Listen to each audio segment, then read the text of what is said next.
욥기 7장. 인생이 땅 위에서 산다는 것이 고된 종살이와 다른 것이 무엇이냐? 그의 평생이 품꾼의 나날과 같지 않으냐? 저물기를 몹시 기다리는 종과도 같고 수고한 삭슬 애타게 바라는 품꾼과도 같다. 내가 바로 그렇게 여러 달을 허탈 속에 보냈다. 괴로운 밤은 꼬리를 물고 이어갔다. 눕기만 하면 언제 깰까, 언제 날이 셀까 마음 졸이며 새벽까지 내내 뒤척거렸구나. 내 몸은 온통 구더기와 먼지로 뒤덮였구나. 피부는 아물었다가도 터져버리는구나.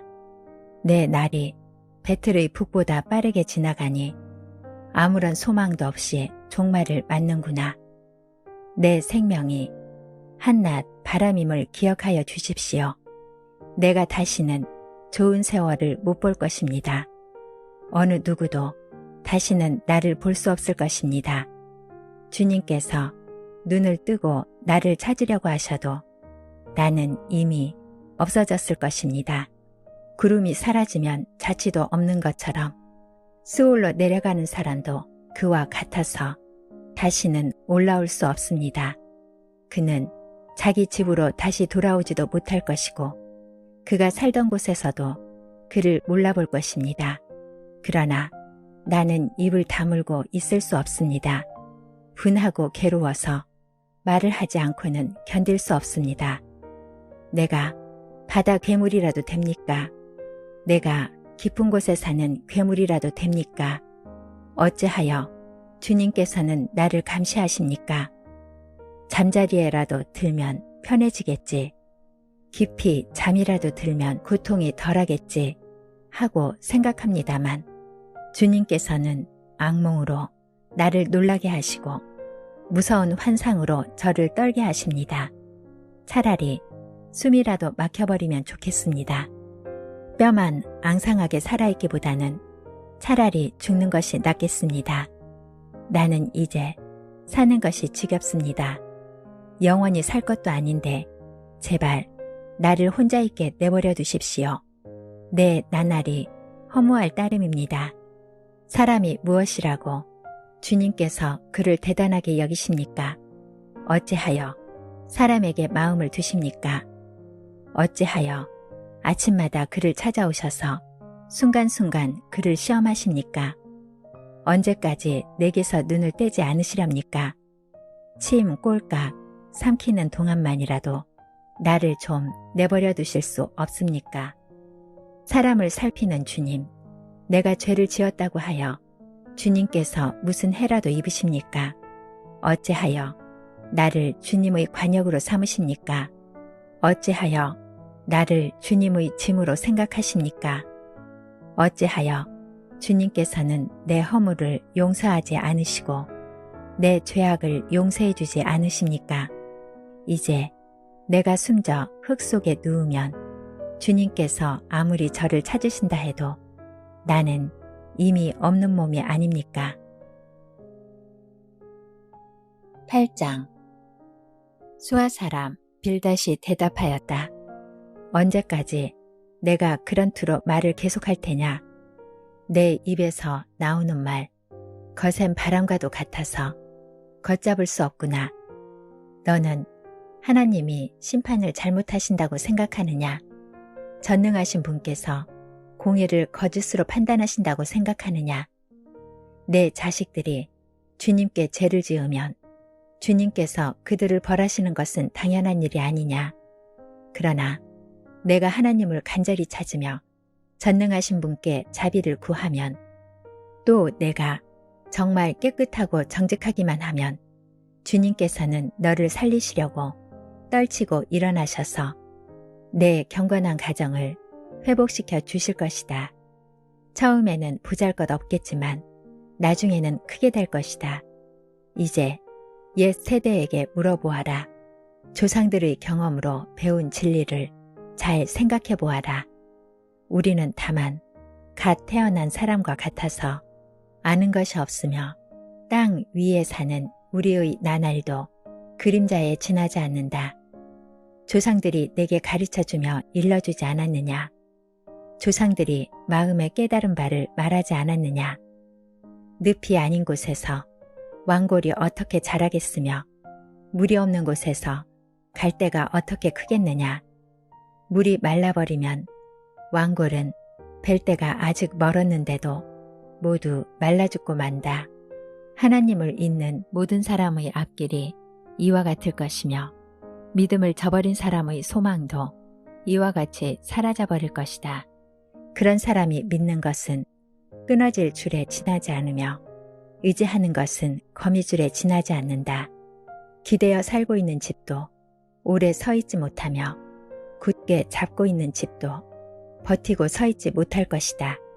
비록 햇빛 속에서 싱싱한 식물과 같이 동산마다 그 가지를 뻗으며 돌무더기 위에까지 그 뿌리가 엉키어서 돌 사이에 뿌리를 내린다고 해도 뿌리가 뽑히면 서 있던 자리마저 나는 너를 본 일이 없다고 모르는 체할 것이다.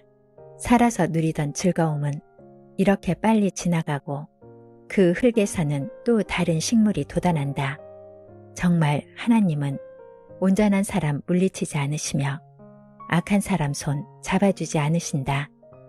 그분께서 내 입을 웃음으로 채워주시면 내 입술은 즐거운 소리를 낼 것이니 너를 미워하는 사람은 부끄러움을 당할 것이며 악인의 장막은 자취도 없이 사라질 것이다. 9장. 욥이 대답하였다. 그것이 사실이라는 것은 나도 잘 알고 있다.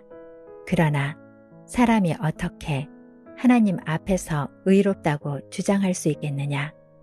사람이 하나님과 논쟁을 한다고 해도 그분의 천마디 말씀에 한마디도 대답하지 못할 것이다.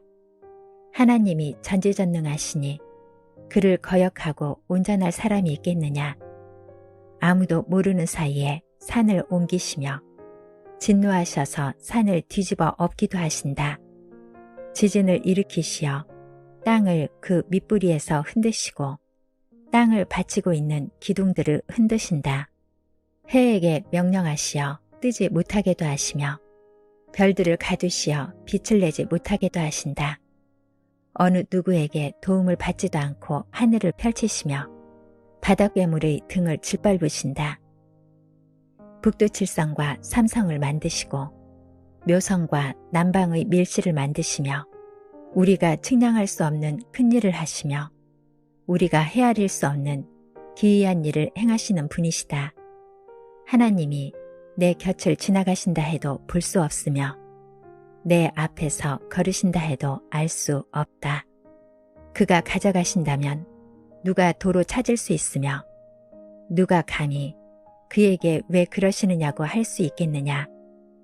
하나님이 진노를 풀지 않으시면 라합을 돕는 무리도 무릎을 꿇는데 내가 어찌 감히 그분에게 한마디라도 대답할 수 있겠으며 내가 무슨 말로 말대꾸를 할 수 있겠느냐. 비록 내가 옳다 해도 감히 아무 대답도 할 수 없다. 다만 나로서 할 수 있는 일은 나를 심판하실 그분께 은총을 비는 것뿐이다. 비록 그분께서 내가 말하는 것을 허락하신다 해도 내가 부르짖는 소리를 귀 기울여 들으실까? 그분께서 머리털 한 오라기만한 하찮은 일로도 나를 이렇게 짓눌러 부수시고 나도 모를 이유로 나에게 많은 상처를 입히시는데 숨 돌릴 틈도 주지 않고 쓰라림만 안겨주시는데 그분께서 내 간구를 들어주실까? 강한 쪽이 그분이신데 힘으로 겨룬다고 한들 어떻게 이기겠으며 재판에 붙인다고 한들 누가 그분을 재판정으로 불러올 수 있겠느냐. 비록 내가 옳다고 하더라도 그분께서 내 입을 식혀서 나를 정죄하실 것이며 비록 내가 흠이 없다고 하더라도 그분께서 나를 틀렸다고 하실 것이다. 비록 내가 흠이 없다고 하더라도 나도 나 자신을 잘 모르겠고 다만 산다는 것이 싫을 뿐이다. 나에게는 모든 것이 한 가지로만 여겨진다. 그러므로 나는 그분께서는 흠이 없는 사람이나 악한 사람이나 다 한 가지로 심판하신다 하고 말할 수밖에 없다. 갑작스러운 재앙으로 다들 죽게 되었을 때에도 죄 없는 자마저 재앙을 받는 것을 보시고 비웃으실 것이다. 세상이 악한 권세자의 손에 넘어가도 주님께서 재판관의 눈을 가려서 제대로 판결하지 못하게 하신다. 그렇지 않다고 하면 그렇게 하는 이가 누구란 말이냐. 내 일생이 달리는 경주자보다 더 빨리 지나가므로 좋은 세월을 누릴 겨를이 없습니다.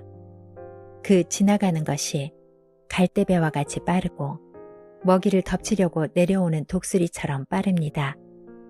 온갖 불평도 잊어버리고 슬픈 얼굴빛을 고쳐서 애써 명랑하게 보이려고 해도 내가 겪는 이 모든 고통이 다만 두렵기만 합니다. 그러나 주님께서 나를 죄 없다고 여기지 않으실 것임을 압니다. 주님께서 나를 정죄하신다면 내가 무엇 때문에 이렇게 애써서 헛된 수고를 해야 합니까? 비록 내가 비누로 몸을 씻고 잿물로 손을 깨끗이 닦아도 주님께서 나를 다시 시궁창에 쳐 넣으시니 내 오신들 나를 좋아하겠습니까?